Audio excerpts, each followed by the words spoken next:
Bonjour à tous. Aujourd'hui, on a la chance d'être avec Céline Yanucci, qui est comédienne, défenseur de la cause animale, végane et organisatrice des Tours d'Or de renommée. En une minute, comment tu te présenterais à quelqu'un qui ne te connaît pas?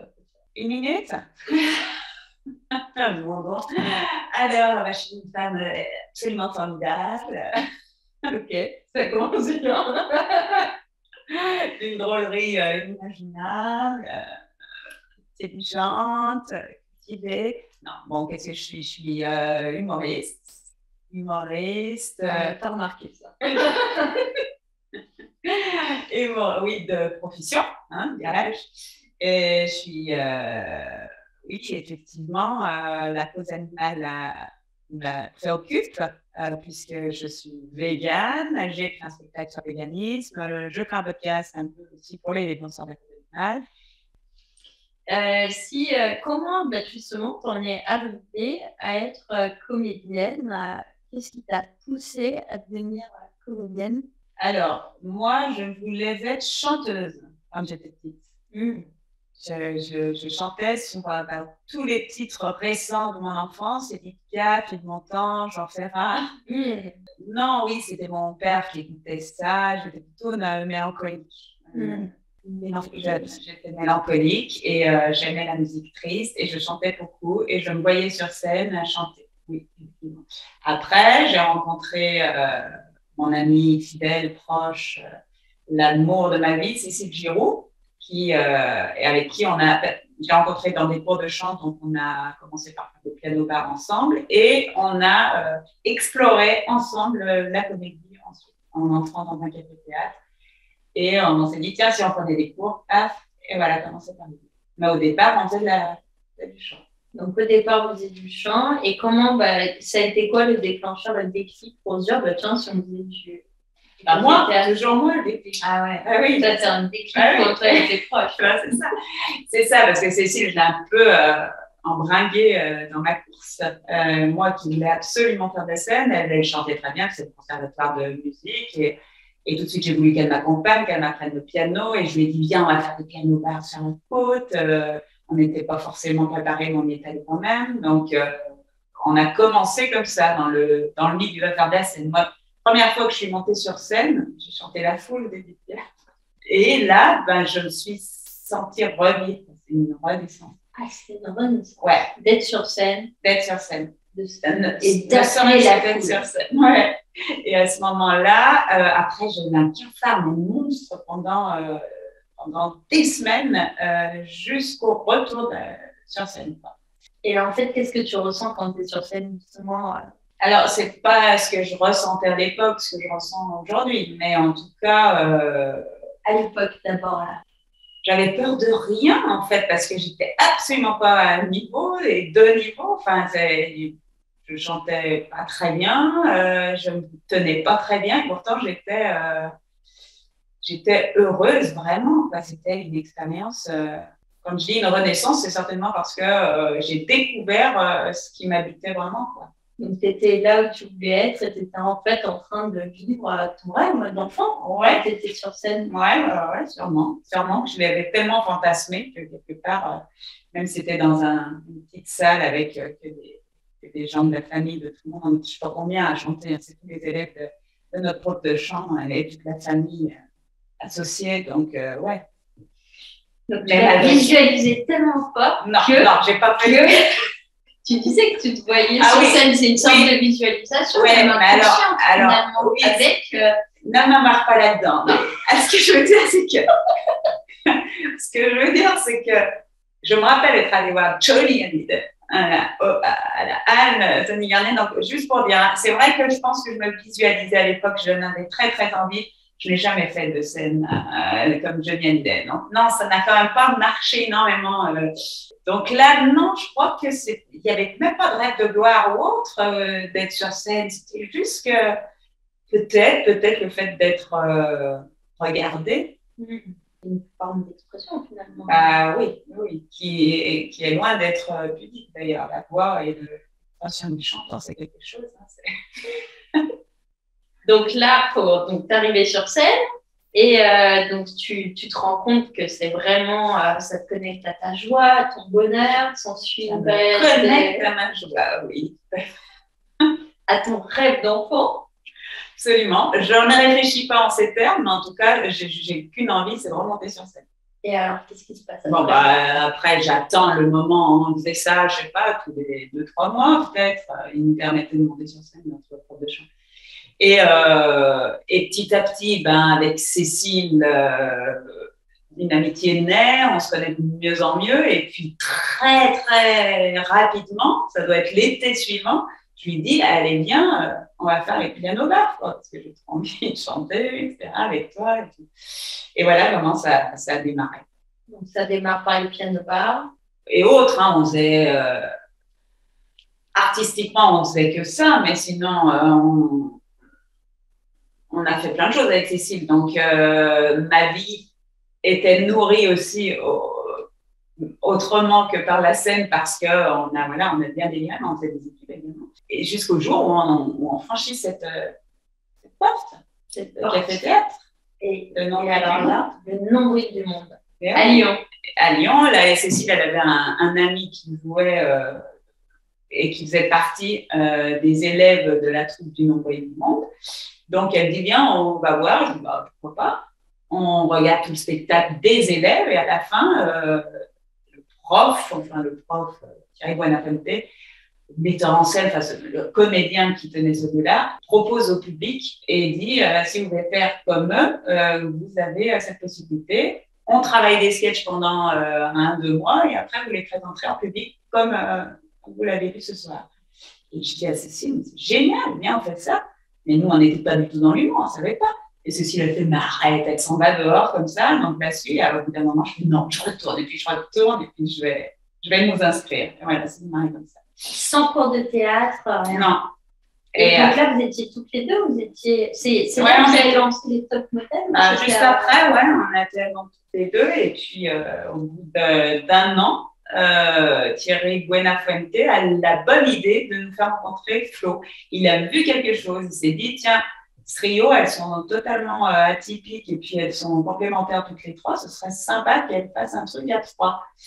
Et il nous a dit, je vais vous faire rencontrer cette personne-là, qui elle avait fait des cours 1 an avant dans le même lieu. Et il a fait le pari, il a dit, écrivez un spectacle toutes les 3 et je vous prête ma salle 4 mois, je crois.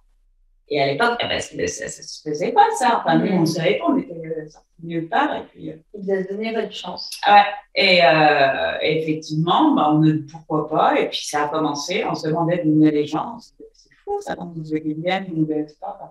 Il y avait moins d'humoristes qu'aujourd'hui, encore moins des femmes. Là, 3 femmes totalement différentes, etc. Ça a dû.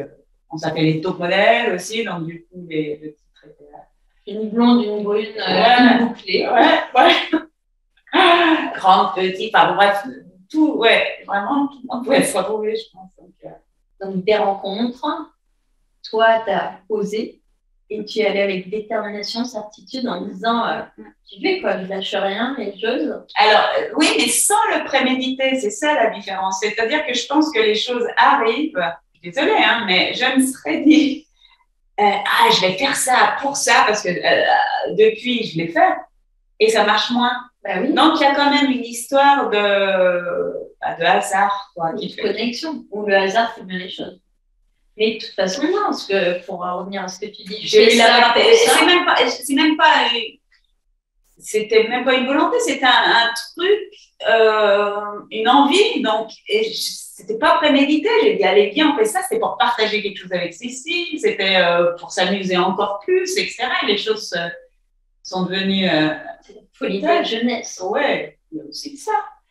Mais sans travail sur soi, sans travail de visualisation, sans se dire que, sans. Il y a des conscients, au final. Et on a tout en nous. Après, c'est juste aller le chercher au bon moment. Mais finalement, quand tu dis c'était sans attendre d'eux, ça, tu as tout à fait raison d'attendre. Parce que si on fait quelque chose dans l'attente du résultat, ça ne marche pas. Alors que si on le fait avec le cœur, comme tu as pu le faire, te présenter avec le cœur à cette personne en disant moi, je veux tenter ma chance, et qu'il a vu cette pépite, cet éclat dans les yeux qui t'animait, hop, il s'est dit OK. Alors, en fait, tu y allais tellement sur l'attente du résultat qu'il n'y avait aucune charge là-dessus, en se disant, je tente et puis on verra bien ce que. Alors que si on est dans l'attente du résultat, on va être stressé, on ne va pas être vraiment nous. Oui, mais ça ne se contrôle pas. C'est-à-dire que quand on a vraiment envie de quelque chose, quand on est jeune, on est peut-être sans attente parce que voilà, et puis plus on avance, plus j'imagine qu'on essaie de construire sa vie. Donc à ce moment-là, on a des attentes, on se dit tiens, si j'allais là-bas pour faire ça, etc. Et c'est quand même le but même du développement personnel, c'est de se dire on va faire ça pour essayer d'activer des rencontres et puis pour essayer de ci, de là. Et là, en l'occurrence, c'était absolument l'inverse de ça. Tu le sentais au fond de toi. Après, c'est une connexion. Mais bon, c'est vrai que le développement personnel, tu connais bien, tu as bien étudié le sujet, ça ramène même à ta dernière pièce. Voilà, qui s'appelle Stand-up, d'ailleurs. Un stand-up, pardon, excuse-moi. Une pièce de théâtre, c'est plus avec plusieurs personnages. Voilà, je suis seule en scène, j'ai un micro, je parle au public, c'est du stand-up. Donc, le stand-up, qui développe un peu. C'est pas compliqué d'être heureux, c'est ça? C'est ça. Tu nous donnes tes. Oui, mes questionnements par rapport à tout ce phénomène de société autour de cette activité. Donc, c'est un peu de ça que je parle, parce que je trouve que tout le monde essaye de prospérer là-dedans. Et toi, finalement, tu étais un peu à l'encontre de ça. Tu t'es renseigné pendant des heures et des heures à ce sujet. Tu as lu des livres entiers, même des livres de 400, 500 pages à ce sujet. Très vite, d'ailleurs. Des livres que tu m'avais gentiment prêtés, que je n'ai toujours pas rendu.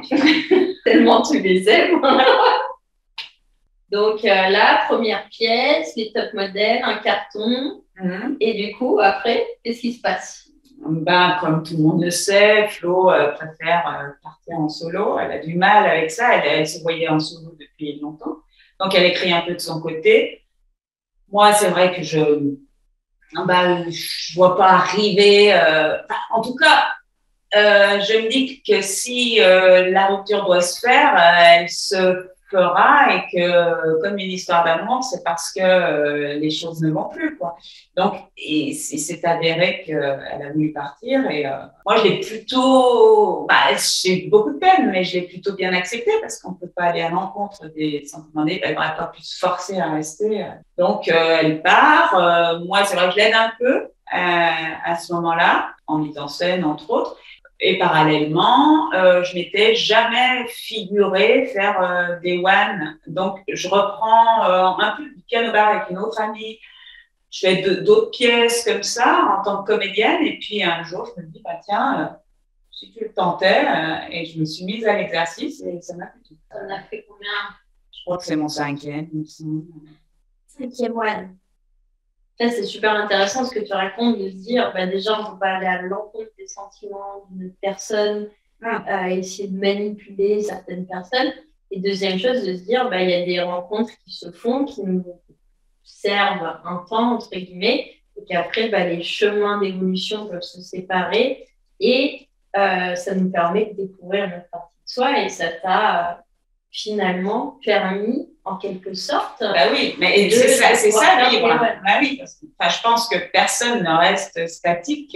On avance obligatoirement. Donc, que ce soit du positif ou du négatif, ça nous fait prendre des chemins. C'est logique déjà. Oui, mais de pouvoir rebondir par rapport à ça, de sortir la résilience et puis sortir 5 one derrière quand même. Ouais. Faut les écrire et puis les jouer, même si, la scène, on a compris, ça te connecte. Non, oui, non, il n'y a pas de mouvement dans la scène. Et tu disais des positifs, des négatifs. Si tu avais un gros challenge de ta vie à raconter, ce serait lequel? Alors, un challenge, un échec, par exemple. Des échecs, un échec plus facile de parler des échecs. Alors... oui, toi. C'est facile, ça. C'est plus facile des échecs plutôt que des victoires. Non, les échecs, c'est peut-être mon expérience parisienne. Alors, ce n'était pas un total échec, mais ça m'a bien animée. Voilà, parce que il faut savoir que quand on est lyonnais en province et qu'on va sur Paris, on doit absolument tout payer. La salle n'est pas gratuite. À Lyon, on fait du 50-50. Ils nous prêtent la salle et après on partage les recettes. À Paris, faut louer sa salle ou alors il y a un minimum garanti pour la salle pour jouer. Donc, au-deçà d'un certain seuil, on perd de l'argent. Donc, pour peu qu'on annule parce qu'il y a personne, c'est pour vous. C'est pour nous. Ah oui. Donc ça t'a coûté. Ça m'a coûté. Alors, je m'y suis peut-être retrouvée parce qu'il y a des moments où j'ai eu du monde, mais c'est épuisant de se dire est-ce qu'il va y avoir suffisamment de monde? Est-ce que moralement, ça m'a épuisée, effectivement, parce qu'on ne joue pas libre du tout. Alors, c'était quand même un passage plus ou moins obligé, mais je ne suis pas restée assez longtemps. J'ai pas, voilà. Oui, parce que toi, ça fait combien de temps que tu es dans ce secteur d'activité? Dans ce secteur d'activité, alors dirais-je 98 que je suis intermittente. Ouais. Parce qu'en fait, avant, tu nous as pas dit, mais est-ce que tu veux en parler? Comment on passe de, tu étais dans l'informatique, hein, ouais, d'être dans l'informatique à allez, je lâche tout, je vais être comédienne? Parce qu'en fait, j'ai tout le temps voulu faire de la scène, ne me sentant pas suffisamment talentueuse, en tout cas en chant pour aller plus loin. J'avais pas une voix à la Céline Dion. Maintenant, je me rends compte que j'avais une voix qui me permettait de sûrement composer mes propres chansons et avoir mon style, mais je pensais que je n'étais pas suffisamment douée pour ça. Donc, je me suis dit, mais j'aimerais quand même, je sais pas, intégrer de la scène, faire peut-être travailler dans ce milieu-là. Bon. Mais je sais plus comment ça s'est passé. En tout cas, j'aimais bien aussi l'informatique. Donc, j'ai commencé par faire un DUT et après à être analyste programmeur. Et parallèlement, j'ai commencé les cours de chant quand même. Ouais, tu lâches pas ta vision là. Hein. Non, je lâchais pas. En ayant fait aussi des cours de cinéma, des cours de théâtre aussi. Ah, tu en avais quand même fait avant de jouer modèle. Ouais. C'était pas inné comme ça. Non, mais c'était pas des choses. Non, c'était pas un grand cursus. Hein. C'était ni une grande école, ni conservatoire. C'était pour théâtre privé, en MJC, en truc. Non, c'est pas. Mais pour le coup, c'est vrai que ça m'a beaucoup aidé à m'extérioriser. Le théâtre et le chant, là, ça a été une libération dingue. Et ça t'a donné confiance en toi, tu disais que... Ouais. Enfin, ça m'a pas donné d'un coup confiance en moi, mais je pense que ça m'a, petit à petit, le fait d'oser s'exprimer déjà et de ne pas s'effacer tout le temps partout, obligatoirement, la confiance arrive un peu. Car la scène, ça amène à ça quand même. Et donc, après l'informatique, j'ai voulu réintégrer. Ils voulaient me garder en tant qu'analyste programmeur, mais j'étais sur un poste de fonctionnaire, je sais plus, il y a des grades, je me rappelle. Alors, comme j'avais qu'un bac+2, ils ne pouvaient pas me prendre sur le poste de bac+4. Donc, ils l'ont descendu pour moi, mais c'était toujours bac+3, donc ils ne pouvaient toujours pas. Donc, j'ai dit, je vais reprendre mes études. Et puis l'année prochaine, on verra. Si j'ai un bac+3, je reviendrai peut-être postuler pour ce poste-là. Et du coup, j'ai repris, mais toujours dans l'idée de me dire, tiens, si je faisais un truc dans les relations presse pour intégrer le milieu. Et j'ai fait sciences du langage communication. Et finalement...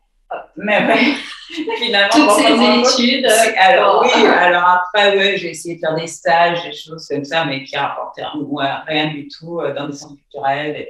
Mais bon, c'est vrai que je me suis bien rendu compte que j'avais plutôt envie d'être sur scène. Là, tu te dis, il y a les études, il y a le côté sérieux, mais en fait, il y a ton cœur qui t'a appelé à autre chose, à la scène. Oui, mais pour dire que là, j'avais à peu près tout manigancé pour essayer d'intégrer quand même les lieux culturels en retournant faire des études en communication, machin. C'était pas forcément le bon choix, là, pour le coup.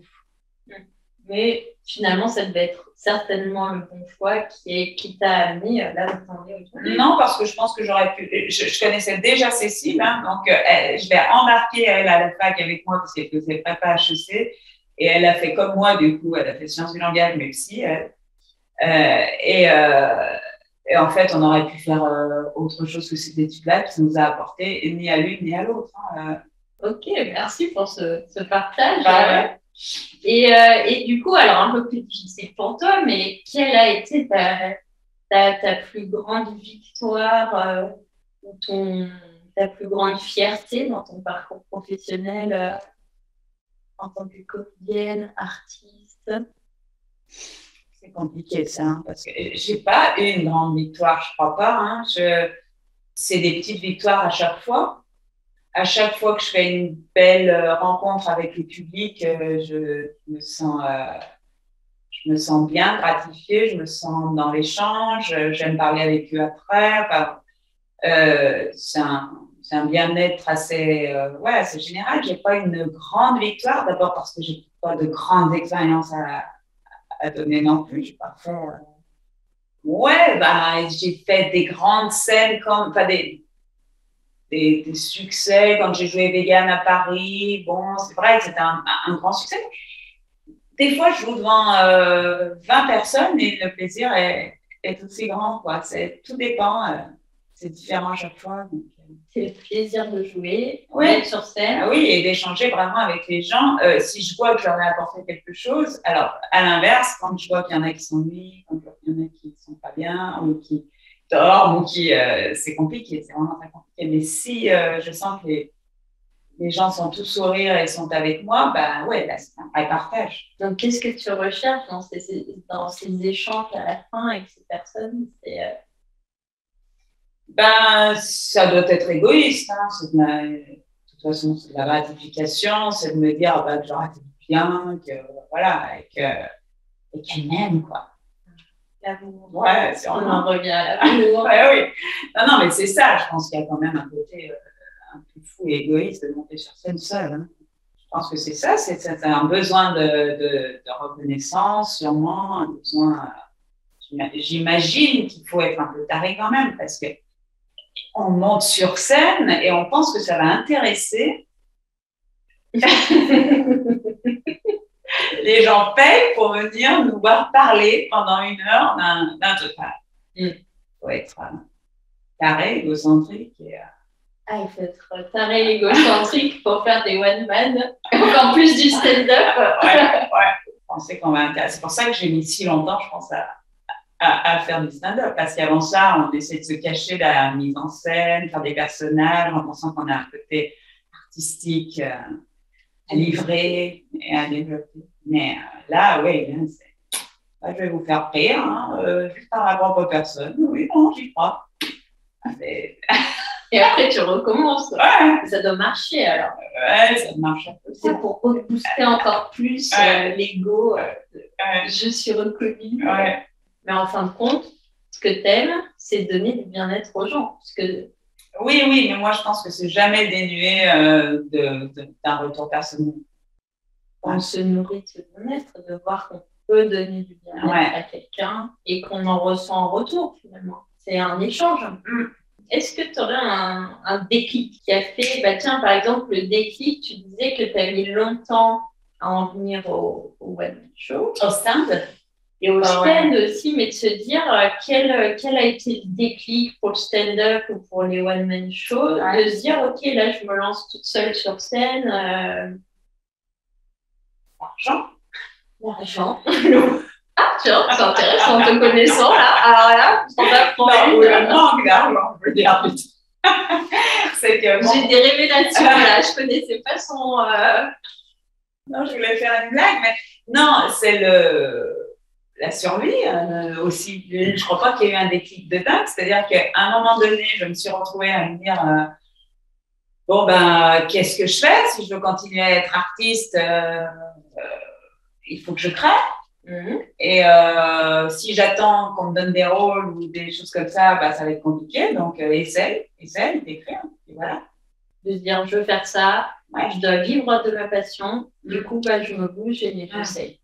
et je mets mes peurs de mon côté, de côté, et j'y vais, c'est ça? Oui, sûrement que j'avais peur, mais on a toujours peur dans ce métier de toute façon. Donc, il ne faut pas trop y penser à ce moment-là, parce qu'encore une fois, je dis que c'est un exercice totalement. C'est-à-dire, on a toujours peur. C'est-à-dire, comment t'es avant de monter sur scène? Voilà, avant la première fois, c'est toujours fastidieux. C'est toujours mieux si on l'a bien préparé quand même. Hein. J'ai un conseil, c'est quand même, parce que ça m'est arrivé quand même d'y aller, ne serait-ce que les cours modèles. On n'avait pas fini d'écrire, je pense, la veille. Et encore, je me demande si on avait fini d'écrire tout le jour où on l'a présenté. Mais là, on était tellement naïfs à l'époque. Mais des spectacles que j'ai pu présenter en n'étant pas sûre, etc. Ça, c'est le défaut de la jeunesse, c'est de vouloir aller trop vite et puis présenter des choses qui ne sont pas prêtes. Et à ce moment-là, ben oui, la peur, elle est plus grande encore parce qu'on sent qu'on est fébrile. On sent qu'il y a quelque chose qui ne va pas, quoi. Alors que si on est dans un mode plus solide, on a travaillé des gens avant, etc., on l'a présenté, on est un peu plus confiant. Mais malgré tout, on ne sait absolument pas ce que ça peut donner avant de l'avoir présenté sur scène. Donc, tout un spectacle nouveau. Alors maintenant, les jeunes, eux, ils testent par bribes dans des clubs, des 5 minutes par-ci, 5 minutes par-là. Donc, au bout d'un moment, ils savent à peu près ce que valent leurs spectacles. Alors que moi, je n'ai jamais procédé comme ça. Non. Je présente un spectacle qui est 100% nouveau. Donc, la première fois, c'est sûr que je ne suis pas très à l'aise.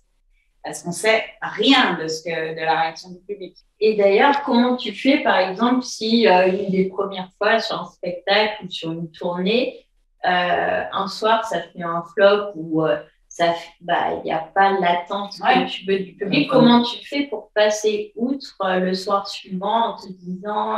si on ne passait pas outre, on ne ferait plus ce métier parce que ça nous arrive à tous. Hein. Alors, évidemment qu'on apprend des bides. Mais c'est logique, quoi. Voilà, parce que… alors, je pense que d'avoir fait du tennis en compétition, ça m'a aidé, ça aussi. Parce que le tennis, c'est très dur psychologiquement. J'en avais pas dit. Championne de tennis aussi. Championne de tennis. On n'a jamais gagné au tennis et c'est horrible, quoi. Donc, mentalement, qu'est-ce que je m'en suis vue au tennis. Mais j'ai souffert au tennis. J'ai vraiment souffert. Aussi parce que j'étais un petit espoir à la ligue, je me sentais pas bonne, mes parents y croyaient, mais certains profs disaient que j'étais douée, etc. Mais moi, je me sentais, en plus, je n'avais aucune envie d'en faire mon métier, donc tout le monde était à fond, moi non, enfin voilà, et tout le monde y croyait pour moi, mais pas moi. Donc malgré tout, je savais que c'était quelque chose qui devait être primordial pour mes parents, en tout cas, qu'il fallait vraiment que j'assure dans ce domaine-là. Et quand je perdais, c'était une catastrophe pour moi, quoi. Et il m'est même arrivé de penser au suicide d'avoir perdu un match de tennis. Ça prenait des ampleurs de fou, quoi. Et parce qu'en fait, il y avait tellement d'attentes, on mettait tellement d'attentes en toi que ça te mettait la pression, surtout sur quelque chose que tu n'avais pas vraiment envie de faire. Absolument. Donc finalement, la vie, elle s'est bien faite. C'est bien que tu ne sois pas devenue une championne de tennis pour pouvoir nous faire rire maintenant de Théo Altman et de stand-up. Est-ce que la vie est bien faite? Est-ce que c'est ça? Est-ce que c'est ça la morale? Je ne sais pas. Est-ce que, aussi, c'était la première question, est-ce que ça m'a permis de me développer un mental plus fort? C'est-à-dire que quand je prends des guides, oui, je ne m'effondre pas, c'est sûr. Ça me permet de me dire, allez, là, on va y aller plus fort, là, on va essayer d'ajuster cette vanne, là, on va, voilà. Mais oui, c'est dur. Psychologiquement, ça s'apparente un peu. Ouais, non, mais c'est vrai que c'est hyper intéressant par rapport à ton historique de championne de tennis, de voir qu'en fait, chaque événement qu'on vit, même enfant, on peut en tirer des clés qui vont faire que dans notre vie d'adulte ou sur ce qu'on vit, même des choses qui sont douloureuses, comme tu l'as dit, que le tennis en lien jusqu'à des idées suicidaires, c'est quand même assez fort par peur de décevoir sa famille ou de ne pas correspondre à leurs attentes. Justement, que nos parents ils nous inculquent leurs propres valeurs et que parfois, en fait, on peut s'y perdre en savoir qu'est-ce qui nous correspond ou pas, et qu'on peut s'y perdre un petit peu. finalement, est-ce que ça n'a pas été une grande force pour toi maintenant, pour ce que tu défends avec conviction sur la cause animale, en disant haut et fort que tu es végane et tout ce que tu entreprends là, tu vas vraiment à l'inverse de je corresponds au moule, je fais ce que les autres attendent de moi. Là, je vais défendre pleinement la cause qui me tient à cœur, mes convictions. J'en fais une pièce de théâtre, je monte les tofu d'or, je monte un podcast là-dessus. Je pense que malgré tout, dans mon évolution, je me suis rendu compte que si on s'affirme, les gens suivent. Mais je pense que ça, je l'ai acquis seul, enfin, en vivant. C'est que il y a des fois, on n'ose pas dire des choses, effectivement, et parce qu'on a peur des réflexions, de regard de l'autre. Et en fait, le fait de s'affirmer dans son apport, dans son physique, dans ses choix, dans ses choix de vie, dans sa carrière, fait que les autres te suivent, même si c'est pas immédiat, ils finiront par te suivre obligatoirement.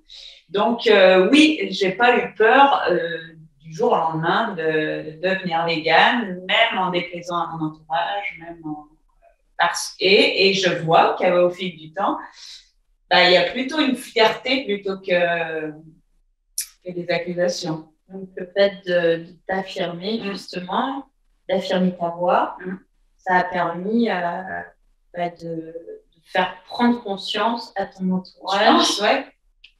Et que finalement, même si on s'affirme et qu'on peut avoir peur de ne pas oser à un moment donné, les gens qu'on aime, finalement, ils finiront par nous suivre dans le sens où ils sont pas là pour ce qu'on fait, mais pour ce qu'on est vraiment. Mais en plus, je pense qu'on peut les convaincre, non pas parce qu'ils nous aiment forcément, enfin oui, ça doit aider, parce que du coup, ils sont plus conciliants, mais je pense que si on n'est pas dans une influence, si on n'est pas dans une naïveté, si on est sûr, je pense que on me convainc plus facilement et voilà. Avec des valeurs fortes. Ouais. Est-ce que tu as un livre, une citation ou une personne qui t'inspire ou que tu as envie de partager avec nous aujourd'hui? Pas des grands auteurs, mais bon, ça m'inspire pas. Disons que ça m'aide à vivre. Voilà, ça m'aide à vivre. Oui, tu aimes beaucoup la philosophie, tu aimes beaucoup la psychologie, toi. La psychologie, la philosophie et les grands auteurs. La philosophie comportementaliste aussi, maintenant conséquentialiste et tout ça font que c'est bien de se poser des questions, je trouve, selon nos attitudes et selon les événements qui peuvent se passer. On n'a pas les mêmes, on n'a pas, voilà. Je trouve que le développement personnel, pour moi, c'est trop des choses figées, un truc qui laisse pas suffisamment la place. Par exemple, la philosophie conséquentialiste, on va nous dire, par exemple, tu es dans un train, tu peux le dérailler. D'un côté, tu as une personne, si tu prends ce rail-là, qui va mourir, et de l'autre côté, tu en as 5. Enfin non, là, tu en as 5 et là, tu en as 1. Et là, tu es dans ton rail, comme ça. Si tu gardes celui-là, tu vas en tuer qu'une. Et si tu le dérailles, non, pardon, tu vas en tuer 5. Et si tu le dérailles, tu vas en tuer qu'une. Qu'est-ce que tu fais? Tu fais quoi, toi? Qu'est-ce que tu fais? Moi, par rapport à mon métier, j'essaierai de sauver le plus de personnes possible. Mais en soi, ça va quand même à l'encontre de la vie en se disant, tiens, tu vas dérailler un train. Du destin. Donc, il y en a qui vont dire, par exemple, non, le destin, c'est ça, donc on ne peut pas influer sur le truc. Si maintenant, tu te dis que cette personne, c'est Hitler. Non, mais voilà. Et si tu rajoutes plein de trucs comme ça, ou alors pareil, tu sauves un chien ou une personne. Et si le chien, c'est ton chien, et si la personne, c'est Hitler, tu vois, bon, bref, il y a plein d'expériences comme ça, mentales, qui nous remettent totalement en question parce qu'on pense avoir des convictions, mais selon les événements, en fonction des événements, des perceptions et de nos affinités et nos valeurs aussi, je pense. Donc, rien n'est figé, mais et ça va vraiment des fois nous heurter. C'est très dur. Quand on arrive avec la mort de personne, on va se dire, toi tu meurs. On est pas Dieu finalement. Non, parce que qui est Dieu pour décider de la mort ou de la vie de quelqu'un? Mais par rapport à la qualité des questions qu'on se pose, pour moi, tu dis que le développement personnel, ça peut être figé, mais finalement, on en revient à une chose, c'est que c'est la qualité des questions qu'on se pose qui détermine la qualité de notre vie. Et je pense que là, par rapport à ces histoires de choix, on va choisir en fonction de notre système de valeurs, on va faire des choix par rapport à ça et par rapport aux questions qu'on se pose. Parce que les personnes qui se posent aucune question dans la vie, finalement, ils avancent. Non, mais je ne sais pas si ça peut pas amener à l'immobilisme de trop se poser de questions. On dit bien que, par exemple, les hypersensibles, ils sont crevés au bout de la journée parce qu'il y en a partout, ça tourne tout le temps, machin, etc. Et qu'ils se reposent. Peut-être que quelqu'un qui est plus, je sais pas s'il y a des règles comme ça, je sais pas si c'est forcément plus constructif de se poser des questions. Alors, sujet un peu différent que la philosophie et que ces grands auteurs, si tu devais choisir un héros, ça serait lequel? Toi qui adore les mondes des héros, des super-héros. Mon Dieu, je connais pas, c'est ça le souci. Je connais pas assez, moi, les héros, j'en regarde pas. Lequel c'est Batman qu'on aime bien, non? Superman, moi, non, je m'en fous. Non, Batman, en plus, c'est un geek, non? Il est super fort, lui. Batman, il a transformé sa plus grande peur avec les chauves-souris en force. Ah ouais. Mais un événement douloureux, effectivement. Mais après, il a sa voiture, sa batte, son truc, son machin, il est quand même super fort scientifiquement. Ah ouais, ça te correspond bien. C'est le côté informatique qui ressort. En fait, il y avait tous des héros. Ouais, mais tu dis super-héros. Ah, après, j'ai dit héros. Ah! Hero! Ok. Non, mais c'est bon, allez, on a dit Batman. Bon, si ça me vient. C'est très bien. C'est très bien. Merci pour cette interview. Est-ce que tu as un petit mot pour la fin que tu aimerais partager? Non. J'ai envie de dire, faites comme vous pouvez. Merci. Je vous souhaite tout le bonheur du monde. Oh là là. Je tiens la main. Comme ça, vous pouvez admirer sa magnifique voix de Céline. Magnifique. Allez. Merci, Marie. Merci à toi pour ce partage, pour ton temps. Ah bah oui, avec plaisir. Un bon petit café. Ouais.